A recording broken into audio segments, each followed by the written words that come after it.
মাহে রমজানের এক একটা রোজার কত দাম আল্লাহর কাছে। যেহেতু প্রত্যেকটা ইবাদতের জিনিসপত্র প্রত্যেকটা ইবাদতের জন্য করে এক একটা করে মাসলা, এক একটা করে মাসাইল আছে, এক একটা করে ফজিলত আছে না নাই? প্রত্যেকটি ইবাদতের এক একটা ফজিলত আছে।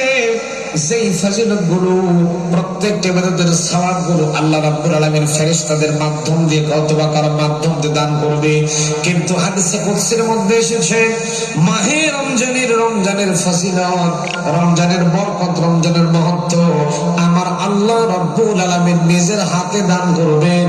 আমার কোন কোন বর্ণনায় পাওয়া যায় স্বয়ং আল্লাহ নিজেই রমজানের জন্য বান্দার জন্য হয়ে যাবে।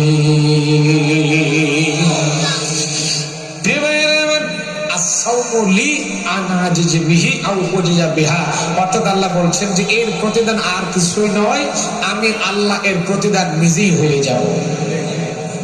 বান্দা রোজা রাখে কার জন্য? কথা কয় না, কথা কয় না, কার জন্য? দুনিয়ার মানুষ কাউকে সন্তুষ্ট করার জন্য মাহে রমজানের রোজা পালন করে না, একমাত্র শুধুমাত্র কেবলমাত্র আমার মালিক আল্লাহ রাব্বুল আলামিনকে সন্তুষ্ট করার লক্ষ্যই কিন্তু বান্দা রোজা রাখে। বান্দা সারাটা দিন পর্যন্ত পানিও খায় না, বান্দার কষ্ট হয়ে যায়, ক্ষুধা লাগে, কষ্ট লাগে, তৃষ্ণা হয়ে যায়। বান্দা কারো ভয় করে না, কিন্তু ভয় করে কাকে? আমার প্রিয় ভাইরা, খুব বেশি যখন তৃষ্ণা লাগবে যদি নদীর ভিতরে চলে যান, পুকুরে যখন গোসল করতে যাবেন, দুনিয়ার কেউ কিন্তু সেখানে থাকবে, দুনিয়ার কেউ সেখানে দেখতে পায় না। পুকুরের পানির তলে গেলেন, নদীর পানির তলে গেলেন, 10 ফিট 15 ফিট 20 ফিট পানির তলে চলে গেলেন, তৃষ্ণা লাগলো, তারপরে ওখানেও গিয়েও কিন্তু বান্দা এক ফোঁটা পানি পান করে না। সেখানে বান্দা ভয় করে কাকে? সেখানেও কিন্তু বান্দা আল্লাহকে ভয় করে। এই জন্য আমার আল্লাহ রাব্বুল আলামিন বান্দার উপরে এত বেশি আল্লাহ খুশি হয়েছেন, জন্য করে আল্লাহ বলেন আমি মাহে রমজানের বান্দার জন্য কি দেব, আমি আল্লাহ নিজেই বান্দার জন্য হয়ে যাব।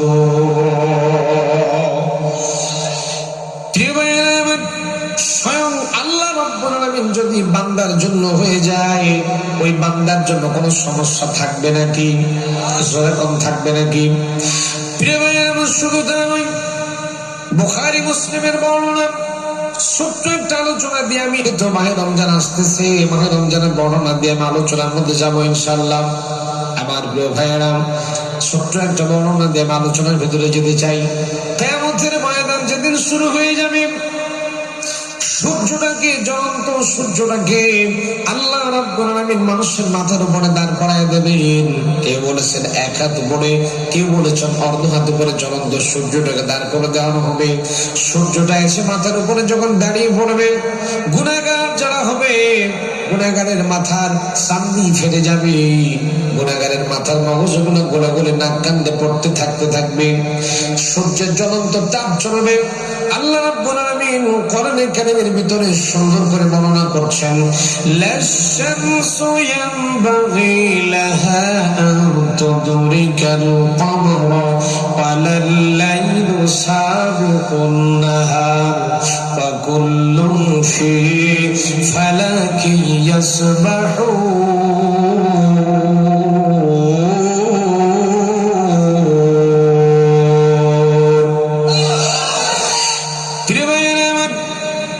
গুনাহগারের মাথার চাঁদি ফেটে যাবে, নাক দিয়া, কান দিয়া, মুখ দিয়া মগজগুলো গলে গলে পড়তে থাকবে, জিহ্বাটা নাভিস্থল পর্যন্ত ঝরে পড়ে বান্দা পাগলের মূর্তি ধারণ করবে।